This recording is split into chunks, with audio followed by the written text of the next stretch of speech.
Director General of MARAD, Mr. Stephen Thomas, and Captain Flores, who works out of That's the rescue was it? coordinator. Rescue Coordinator. Yes, somebody was saying something. I heard somebody mention something about it. Okay, and I have, of course, three ministers: Minister Sonia Parag, Minister Onij Waldron, and Minister Kwame McCoy with us. There may be some other government officials present. Director General of CDC, among others. And as usual, I will read a press statement and then take questions from you. Okay? Following the confirmation of the coordinates of the MV Barima wreckage yesterday, search, rescue, and recovery operations have intensified significantly.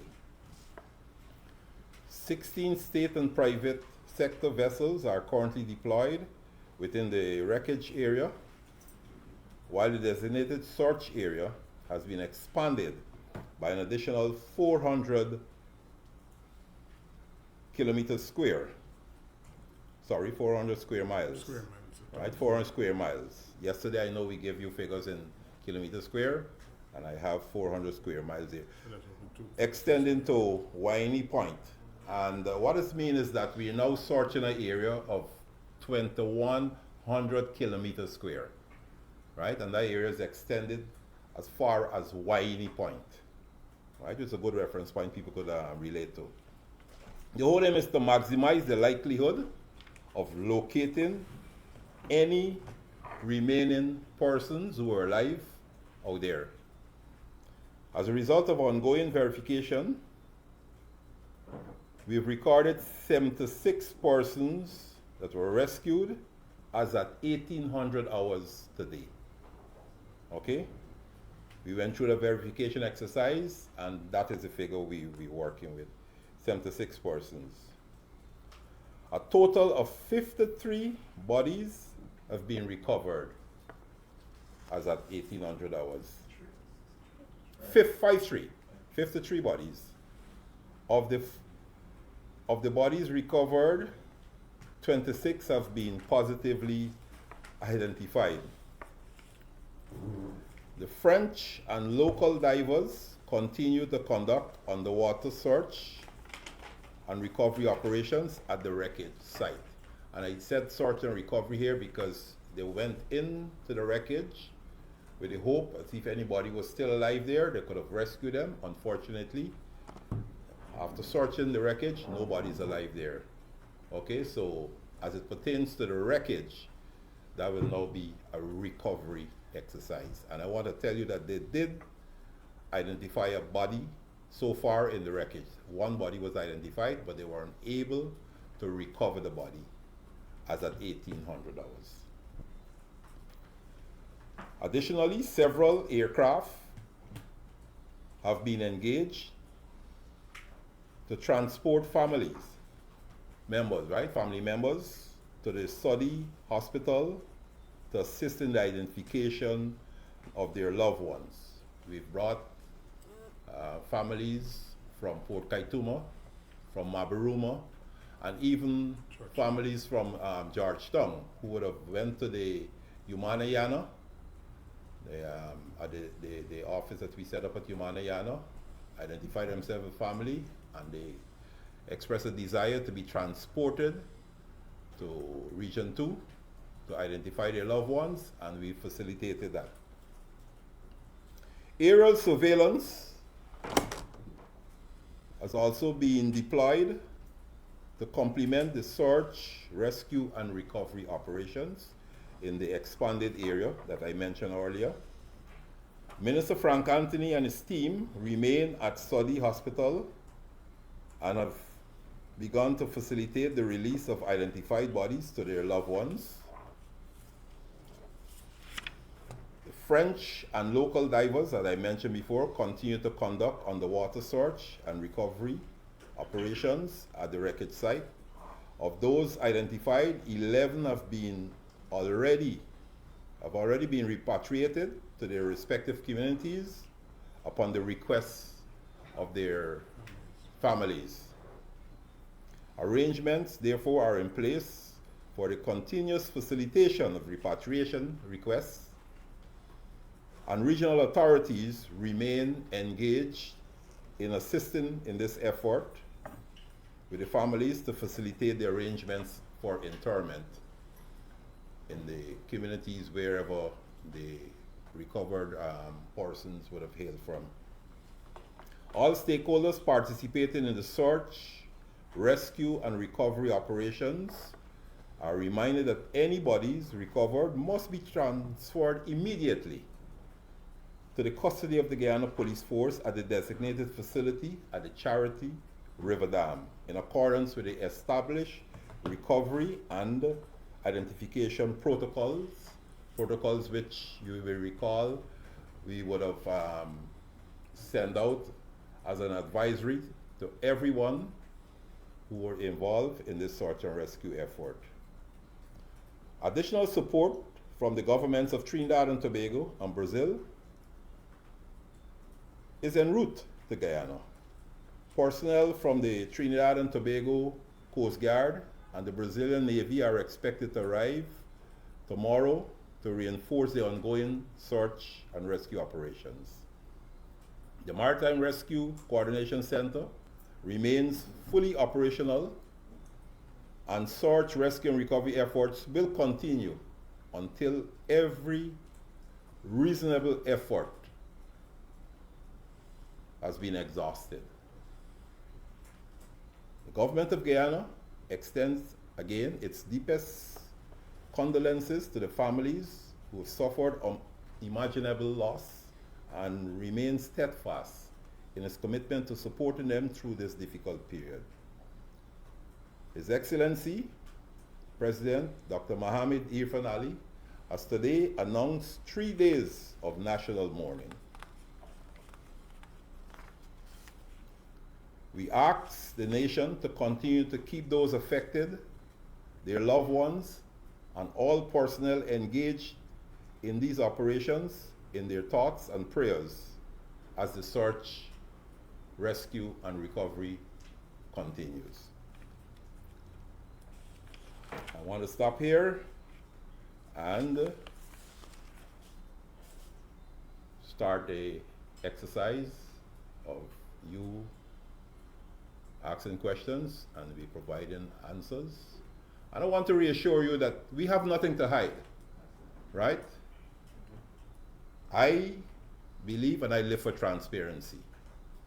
So just ask your question in a civil manner and I will give you an answer as transparent as ever I can do. Thank you. We have one question here first. Let me recognize her because her hand was up. Her hand was up before you. So go ahead, ma'am. Good evening, everyone. I was just wondering why the body could not be recovered from the vessel, and if there is a possibility that more bodies might be in the vessel. Also, from the CCTV footage of the loading that you were talking about last evening, have you been able to determine if there was in fact overloading and if the cargo was packed properly so that it wouldn't shift? None. Can you also explain why the works that were to be carried out on the had not been done? We are going to let people answer the And is this an indication that, No, you asked a question. One, bodies recovered from the vessel. Yeah, I was just wondering why that one that you mentioned that you saw. Well, they saw one body, and the divers, they're the ones who must make the call as to whether they can, where the body is located and whether they can recover the body from the vessel. The report we got is that they were unable to do that. Okay. However, this is an ongoing exercise. More divers will go down, right? They will go down with more equipment, and it is our hope that we will reach a point where they'll be able to safely extract the body or extricate the body from the vessel. But as I speak to you, yes, they did identify a body, and they were unable to do it. That's not the end of it.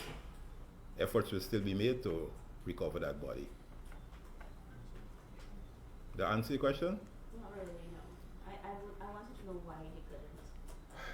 Is it an issue of positioning of the remains? I am not going to offer a guess here. Okay, well, that's The fine. report from the divers is that they were unable, but they will continue in their efforts towards recovering the body. Okay. Okay? Okay. Is it likely that there are other bodies trapped down there? Well, Is there a possibility? I would say there's a likelihood based on the fact that you had 179 passengers on board. You know, have the figures as to how many were rescued, right, and how many are missing, right? There is likelihood that they may encounter more bodies there. But the effort of the divers is ongoing, right? We have the divers, local divers, we have the French divers, and we have divers coming from Trinidad and Brazil tomorrow. So there's a concentrated focus on dealing with searching the vessel, recovering bodies from the vessel, and sometime in the future, the discussions as to whether we salvage the vessel and so, we will enter into those discussions in the near future. But right now, the focus and the concentration is on searching and recovering as much as possible bodies from the vessel. My third question was on the CCTV footage. If you were able to determine if, it was in fact overloaded from the footage that you I will ask Mr. Thomas, who's the specialist here, and if the cargo was packed properly to prevent. to answer that question, Mr. Thomas.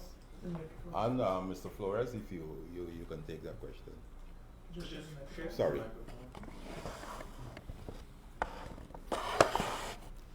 Thank you, Honorable Prime Minister. The vessel, upon reviewing the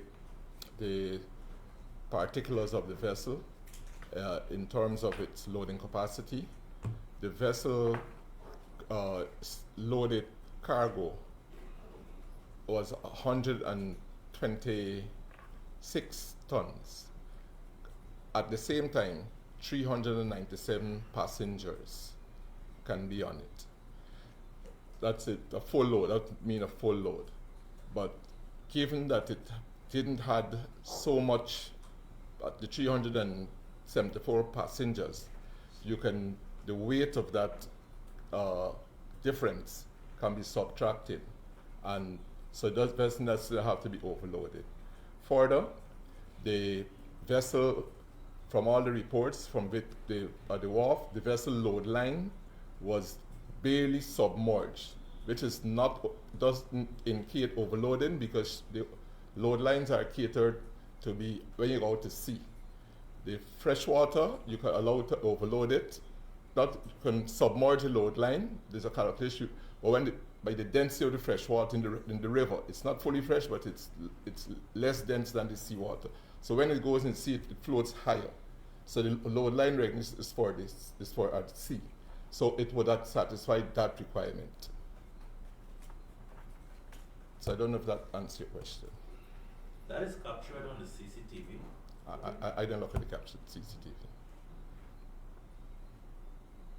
Does that answer your question? Thank You had another question? Sure, yes. Can you explain? Why the Barima was not dry dock actually spoke with Basil Captain 3 weeks ago, so it's just a matter of Yes. time and delay to have that. Why the Barima was not in dry dock? Why the works that were to be carried out on the Well, there's a process where the tender, you have to go through a tender process, right? And then it passes through cabinet for no objections, and cabinet would have given it no objections 3 vessels. for 3 vessels, the Militia, the Barima, and the Hercules, right? There's a third vessel for the latter half of 2020. to go through maintenance in the latter half of 2026. So this vessel, from all plans, would have been going into dry dock in keeping with the maintenance schedule. The last time I'm told that it was maintained was in 2024. And the provision is made in this year for the dry dock and maintenance 2 years after 2026. So that process has started. Good. Mr. Prime Minister, Yes, go ahead. for clarification, please, how many bodies were actually recovered today? Let me see. Today's Yesterday we had 14 and 8. Hmm? As of 1 o'clock, we had 14 more, and as of 5 o'clock, we had 8 more. Right, so it's 14 and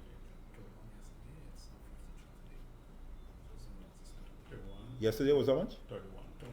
And 50. 31. So 14 and 8 is 22. 22 bodies, yes. 14 and earlier today and 8. 22 bodies were recovered today. Since 1 o'clock, we had 8 more. So as at 1800 hours, right? Whole operations today, as at 1800 hours, 22 bodies recovered. Gordon Mosley, News Source. Mr. Prime Minister and the table, I'm trying to get an understanding of how the capacity, the passenger capacity of the ferry is determined, because if my memory serves me correctly, when the last dry dock took place 2 years ago, the capacity then was 150. So how did that balloon into 300 and something? I remember an article when the minister visited the repair works. They said it was 150. The 150 officials- passengers passengers. or 150 tons? 150 passengers. Mhm. That was the figure given back in 2024. So I'm trying to understand when you say it has a capacity of 300 and something passengers. Okay. Standing, sitting, lying, how do you determine 300 and something people being able to be accommodated on that ferry? That is one. And today we spoke with the wife of a gentleman who is missing and presumed dead and operated a canteen on the vessel. Yes. And she said she was there assisting him prepare to head out on Saturday. And she said during that time there was a loading of an engine onto the top of the vessel because of some engine troubles. There was an, Not factual. that's what they were told. Not So could you factual. explain There if were there no was engine any, problems. and other passenger survivors have spoken about a big piece of equipment being loaded onto the vessel during the cargo load. Could you explain whether there was a generator or an engine? What was on board the vessel? And could you confirm that when the vessel last came to Georgetown, there were some engine troubles during the last voyage to Georgetown from Region 1? Can anybody at the table answer that question? I can answer part of it. Yes.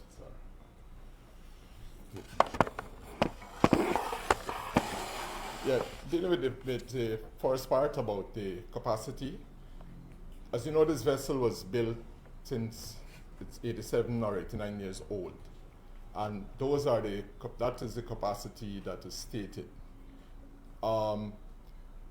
The capacity can vary if you have cargo or, full load of cargo or no cargo. But the rating that we have for it, fully loaded, is the 394, I think, passengers.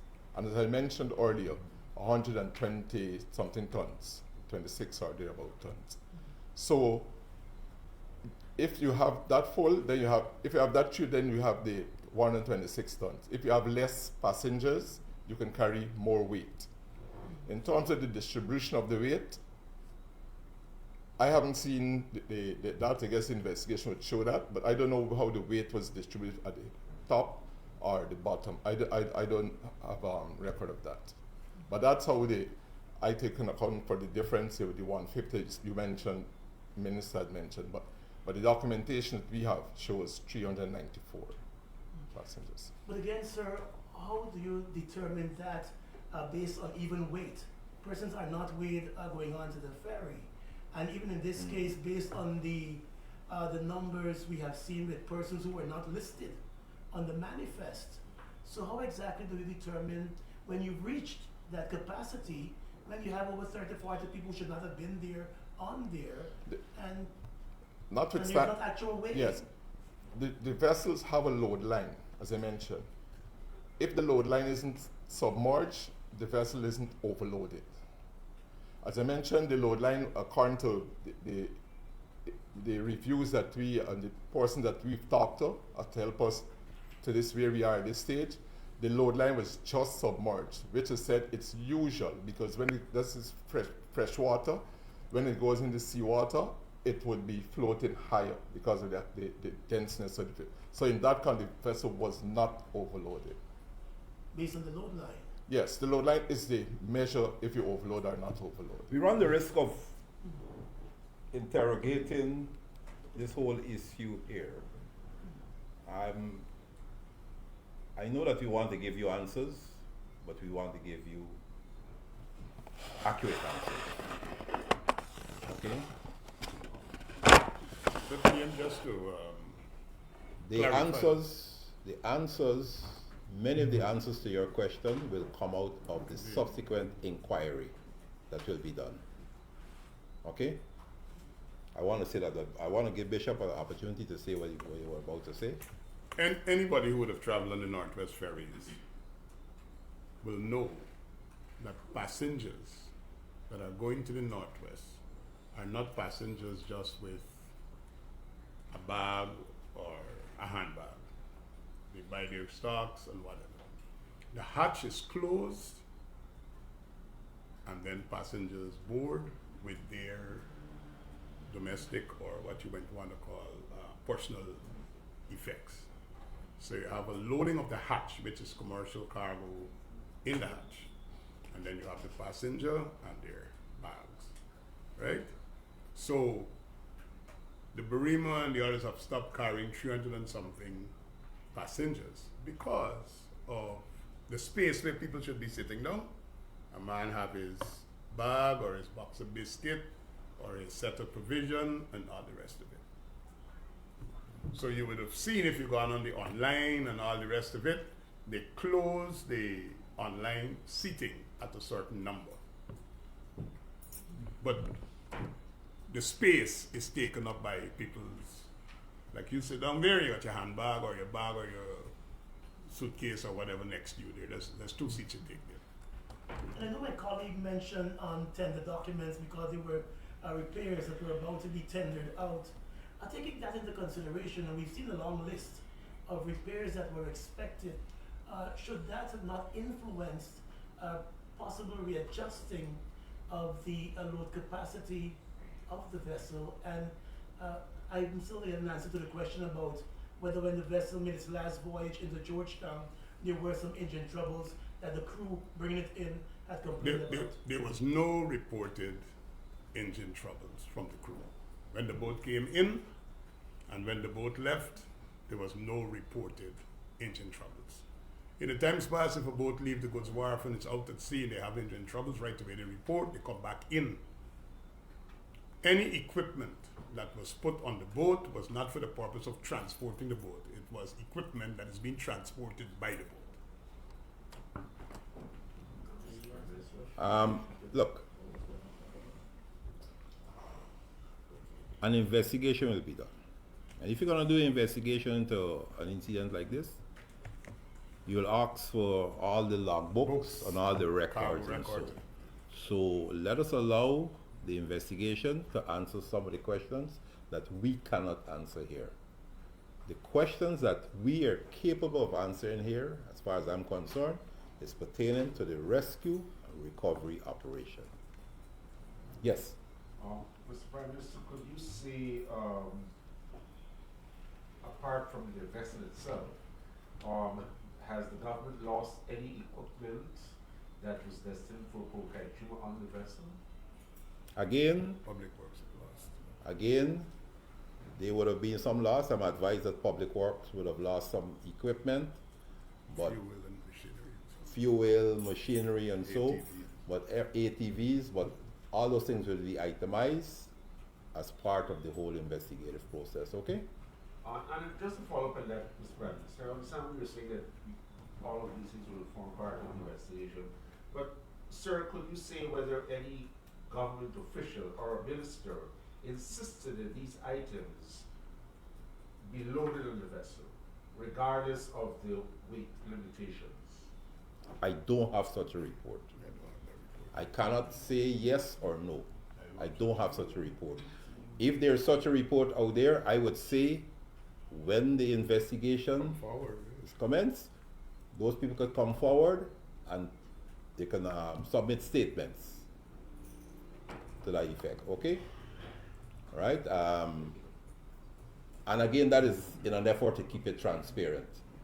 If you have a report, when the investigation process starts, the commission of inquiry, or whatever you want to call it, feel free, come forward and give statements, present your facts to that commission of inquiry. That will be an independent commission of inquiry. We are obligated as a government to do that. A lot of people lost their lives there, right? A lot of people, even though they may have been rescued, they're left traumatized, right? People would have lost their earnings, okay? So we are obligated to do such an investigation. Yes, I want to move on with the question. I have one from you, then I go to you, and then I could come back to you, okay? Leroy Smith, Basic News One. Following up on my colleague's question about the claims that some sort of machinery was being loaded to the top of the vessel before it departed Georgetown. I don't think a response was given for that. Outside of that, Minister Juliu said that there were three or four vessels to be placed into dry docks in the latter part of this year. Can you say what was the confirmed deadline for those vessels to be docked, and if a deadline was not arrived at, why? And in relation to the bodies that we're picking up, Prime Minister, do we have storage cover? Do we have the adequate storage across the various regions to cater for these bodies? And finally, for me, were there any vehicles on the vessel? And if yes, what? And how many? Thank you. So if I'm to answer the one about the dry docking, No, let's start with the thing on the top of the boat first. You said that there was some engine that was loaded on the vessel. Repeat your question. You have information for engine that was loaded on the They said vessel? it appeared to be an engine based on the wife of who Like was a there. generator or She something? said it appeared to be an engine or a generator because she said she overheard the crew talking about engine issues, and then they said they had to load this So we engine. move from seeing to overhearing. But she was You, there on the vessel. you know, you see where we're going? We're going No, down. she said, She saw said, it, he and said, she overheard, said, yeah. he said, She overheard overheard, seen, moved to But then the reason why overheard. the mission inquiry But is you but said. that's the point I'm making all the time. We're gonna keep going to and fro with he said, she We said. asked us when we were seeking She clarification. overheard the commission of inquiry, right? Is an opportunity for that same lady to go and give a statement and say exactly what she saw, what she heard, and everything here. I already asked the gentleman here, Nobody answered the question. but none of them are capable of answering the question. They said that anybody, okay, don't let me break up anything here. Anybody is capable of answering the question as to whether a huge piece of engine or equipment was loaded on the vessel, yes or no? I'm not aware of that, sir. I'm not aware of that. I'm not involved with the loading of the vessel. So, I want to say we've established that nobody here is aware and therefore could answer that question. Okay? Again, we don't want to bluff anybody. If you're giving any answer here, it has to be factual. If we don't know, we don't know. If we know, we know. And we'll get back to you with information. And in this case, I'm saying let the inquiry take its course. And everybody who claimed that they would have seen something, right, they will have an opportunity to go before the commission of inquiry and give the statements with the supporting facts. Okay? Prime Minister, if I can restructure the question I asked earlier, and directly to Minister Edger. Minister Edger, you said that Public Works lost equipment and so on. I'm simply saying Public Works had cargo on board the Barima for the works we're doing in Yeah, Richmond. Minister, what I'm asking now is, can you say what type of cargo did the Ministry of Public Works lost when that vessel went down? We could give a list of that at a later time. I can't determine that right now. You don't know, you can't. I'm saying I will give a list of that. It's at a for later time for- ATVs. We had fuel, we had ATV equipment to do the construction work that is going on in the area. That's what I know about. I don't know about any other. Listen, the Barima could only carry four vehicles. The Barima could only carry 4 vehicles. Based upon the cargo manifest that I've gone through, it had a pickup, it had a car, it had the Public Works ATV, and other things like that. Ask them to send it. Mr. Prime Minister, Yes.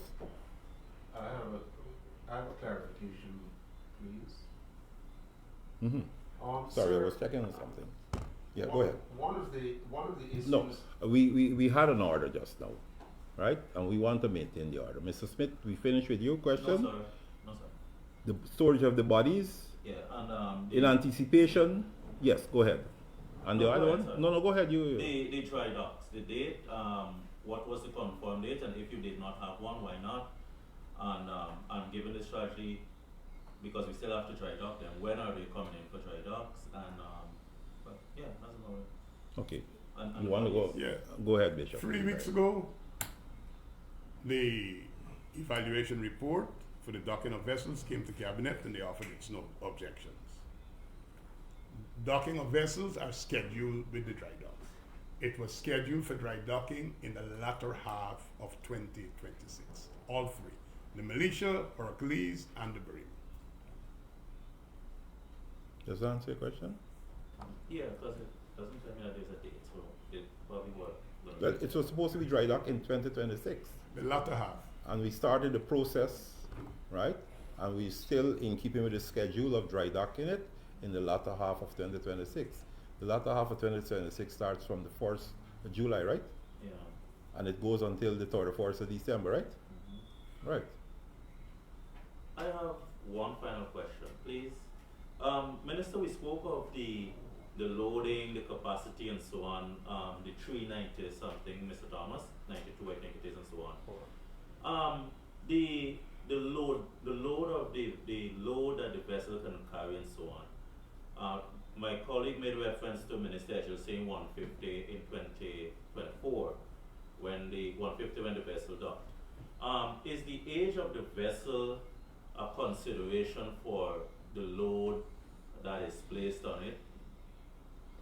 Given that it is so old, and as it gets older, we reduce how much weight we put on it and so on. Is that a consideration? I'm going to ask you, right, to leave that for the inquiry. It's not like a straight question, it's a general question where they're saying that the boat has a capacity, and at the dry docks in 2024, Minister Edgell is reported to have said the capacity is 150. My colleague was asking why we jumped or we stepped back from 392 from 394 persons to 150, as Minister Edgell was reportedly quoted as saying in 2024. So I am now asking if the age of the vessel had anything to do or has anything to do with the amount of load that the vessel is able to accommodate as it goes along its years. That is what I'm asking. I don't think a Commission of Inquiry has to tell us that. Anybody here can answer that question? I can answer, sir.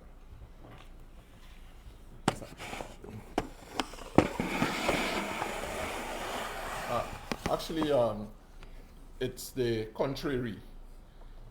Once the vessel is properly maintained, it can have its same capacity. In addition to that, the age of the vessel, they were using much thicker steel. Now you use thinner steel, but with double the strength of the older steel.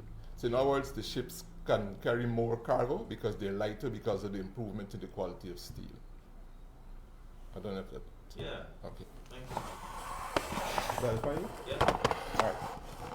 With regards to the storage of the bodies at Saudi, we have increased the storage capacity in the sense that as we plan for this operation, we recognize we're going to be in a recovery phase, we'll be recovering bodies.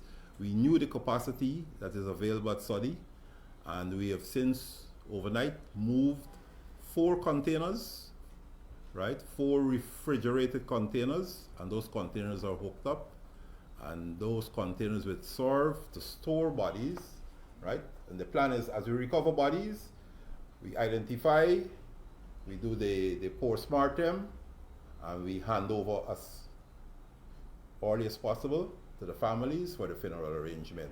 So that storage capacity, based on our plans, our analysis, is capable of holding the bodies in the interim as we move to the next stage, which is handing over the bodies to the families for the interment.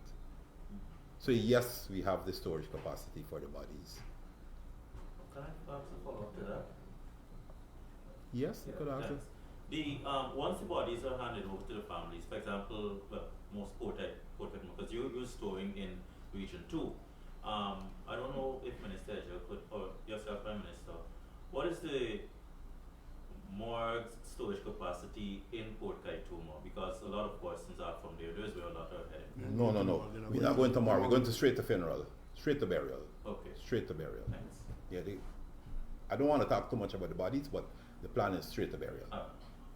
Yes. Yeah, just to follow up on the storage question, what can you say is the number of bodies that what you have, the system you have right now with the containers, how many bodies at a time can you hold there right now? The hospital alone can hold 22 bodies, But they have 53 right? now.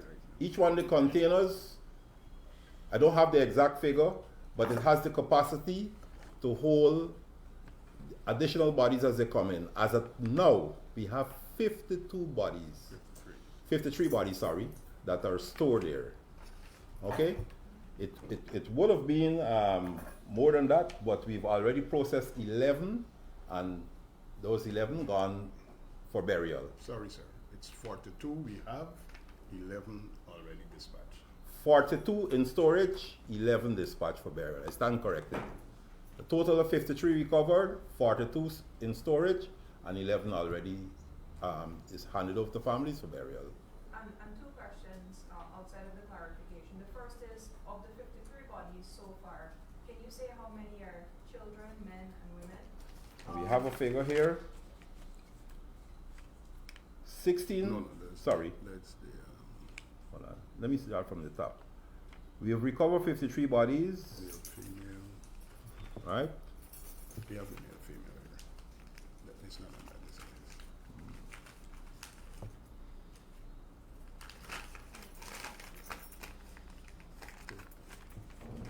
What we have identified.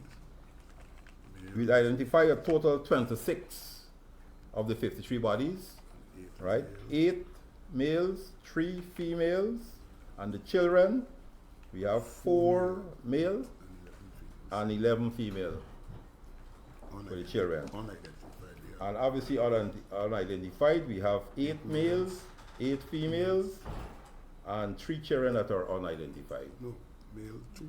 and 1 tree. And my other question is, we've seen online that some families are seeking financial support for funeral expenses. Now, I know you give public assurances that you would cover all of those expenses, but I'd like to know if you've communicated directly with all of the families of the victims that those expenses would be covered. And have you already made any disbursements to families who are organizing wakes or funerals right now? Yes, we are working with the families, as I mentioned in the brief, and many of this work is being done through the regional authorities, right? And wakes, funeral, all of these activities are supported financially and otherwise by the government in keeping with the wishes of the family. And when I say in keeping with the wishes of the family, including whatever religious and rites that they want to be observed at the funeral, we work with them, right? This is a delicate situation, and we will work right through to the end to bring closure to every family member who would have lost a loved one here. So, there has been a lot of talk about the number of hours that elapsed from the time the capsizing happened to the time that the first rescue of survivors occurred.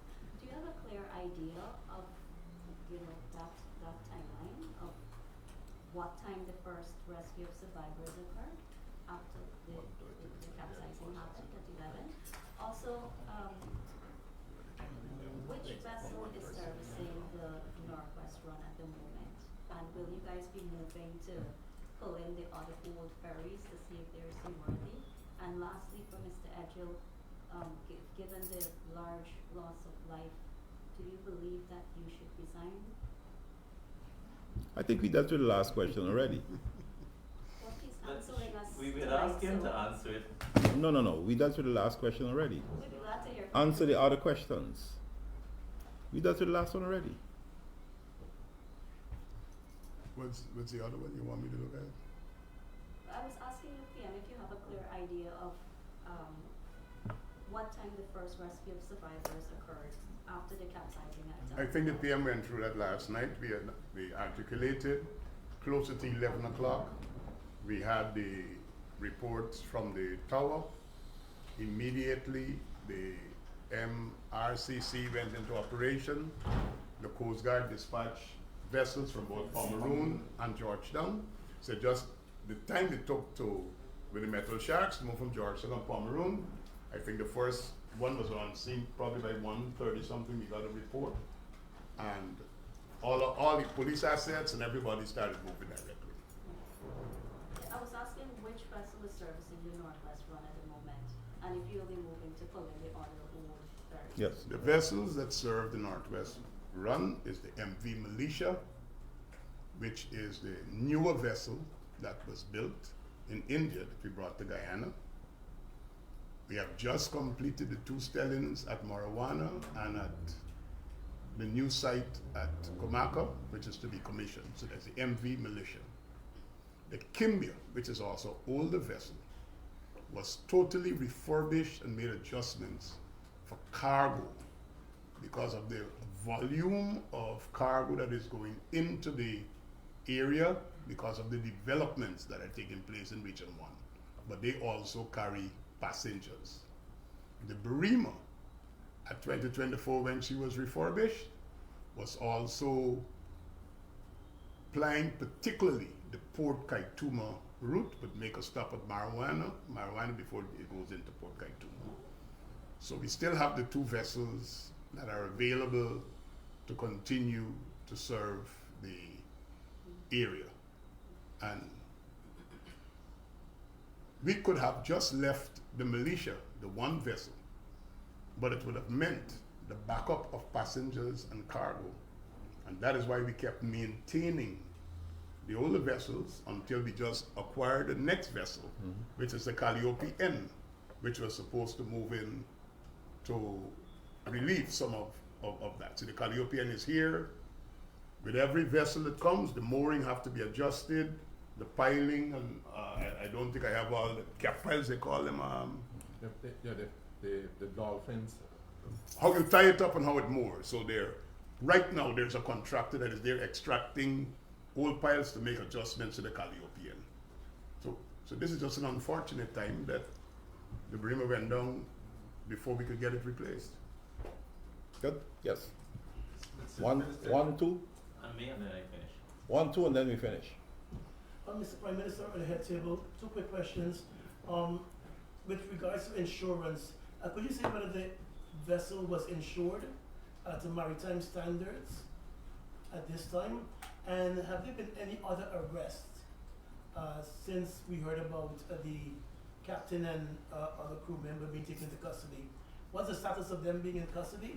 And have there been any other arrests of any other staff from Transport and Harbors? And with regard to the insurance of the vessel, was that up to date or to maritime standards? Insurance? No, sir. Government vessels are We don't have law compelling that. Go ahead and answer. As far as I'm aware, government vessels are not insured. As far as I'm aware. Can you say why? Or based on what? Government vehicles are not insured. That's a practice. government takes responsibility for if there's an accident and any forms of compensation, everything and so, that is the responsibility of the government. That's a simple answer. But with maritime, No, no, it's no. different because they have to be licensed to international standards, so they should have certain insurance to even operate whether in or out country. These are local vessels. They operate within Guyana, And within they the operate under jurisdiction, Shipping Act. within the jurisdiction of Guyana, And they operate under the Shipping and they Act. operate under the Shipping Act. So government takes responsibility, or government is the insurer, in the sense that any risk associated with the vessel, government remains responsible. And with regards to arrests, could you say whether there been any other arrests in the case? There has been no other arrests. And with regards to those arrested or taken into custody, They remain detained, and statements were taken from them. have they been offered any counseling help since they too were part of the trauma and this The tragedy? counseling is available to them. Has it been offered?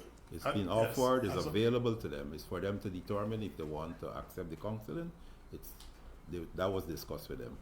Yes. PM just informed the Ministry of Human Services and Social Security would be engaging all the staff of the Transport and Harbors Department as of 9 o'clock tomorrow morning. I've been So there's advised. additional information. And Okay. that, the simple reason for that, you would know that with the crew, most of them not yet accounted for, there is trauma at the staff at Transport and Harbor. So while the ministry is lending support to families of the passengers, we are moving now to lend support to the actual friends, family, colleagues who they work with at Transport and Harbors Department. Right. Dennis, your question. And then Mr. Smith keep putting his hand up, and we will take you last. Okay. Minister Edgell, could you say whether there had been any disciplinary action taken in the past, whether recent or way into the past, against captain and/or crew members who had allegedly facilitated unregistered, unmanifested, if I can coin it word, passengers onto any of the vessels plying the Northwest or other routes? I can tell you, sir, that captain and members of his crew have been disciplined for infractions of various kinds on all of the vessels, whether it's for alcohol, drugs, misconduct, carrying family members on unauthorizedly, transporting illegal substances on behalf of people, storing passengers or cargo without proper freight, all of that. There's a system where these vessels are inspected before departure. Well, if you were inspecting the vessel before departure, how did you ascertain that there were extra passengers aboard? Breakdown in the system. Well, all of that will come out in the investigation, sir. As I mentioned, there will be an inquiry. What you're raising there, obviously there was some breakdown in the system. We don't want to get into discussing that here. We want the inquiry to go and investigate the extent of those breakdowns in systems. And of course they will recommend to us not only disciplinary measures, but where and areas where we could tighten and improve on the existing systems. So we have to move now. We did answer your question. We have to move now to Mr. Smith, Prime and then we Minister- close. Prime Minister. So this is a closing question. Let's hear, listen carefully. Yeah, it's a two-part question. Anyway, Prime Minister, yesterday when I asked about Minister Edgell if he felt he needed to resign and so, and I made reference to the calls that were being made by the public, you used the word, we've heard the noise, and that seems to have rubbed the public the wrong way. So I want to ask you if you wish to use this press conference to maybe use another word as against the noise that you used yesterday. And finally, what I was trying to ask Minister Edgell, which I will ask again. I know you could want to write CXC, mathematics, and your teacher may tell you that you're not fit to write it because you're not ready. My question of asking Minister Edgell if he believes the calls for him to resign are justified is the question that I would really like to ask Minister Edgell again, which I'm doing. And if you can allow Minister Eshel to say if he believes the cause for him to resign are justified. That is all I'm asking, Minister Eshel. Do you believe those calls are justified? I will address any issue at the appropriate time, not tonight. Okay. Yesterday I said we've heard the noise, and I want to congratulate you for contributing to the noise today. I think that's a disrespect. It is not a disrespect. You've contributed to the noise because I did answer you yesterday. I said we heard the noise, and you come back today with the You same call thing. concerns of Right? the Listen public to me. noise, Yes, Prime Minister. I have no apologies to make for the statement I made yesterday.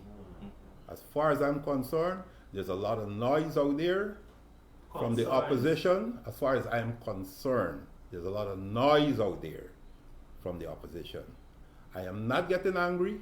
I'm just be adamant that the focus is on dealing with the search, rescue, and recovery operation. It is not the There opposition alone that is calling. there are opposition elements that are contributing to the search. There are opposition elements who are making a lot of noise out there. And I said, not only that they're making noise, I said Guyana remains a democratic state. People have a right to say what they want to say. Once they don't go down, breaking and damaging buildings and private property and go into a state of disorder. That's what I said yesterday, and I stand by everything that I said yesterday. Okay. I believe in that. I believe in what I said. And I believe that what I'm doing now is the right thing. Focusing on bringing closure to those people who would have lost their loved ones. And ensuring those who were rescued get the best care, right? Many of them remain traumatized, and working in this whole of government approach, which includes the opposition elements who wants to be helpful in bringing closure to people, in bringing comfort to those who were rescued. Thank you very much. Thank you very much. Thank you very much. Thank you very much. Anything on the incident in the Kanji River outside of Barima, there was a collision in the Kanji River. Could you share any information? That has been addressed. As I speak, the people Do we have were any information? the people were rescued. One person has already been transported to hospital, and medical attention is being afforded to everybody there. Right? Thank you very much, members of the media. Oh, and I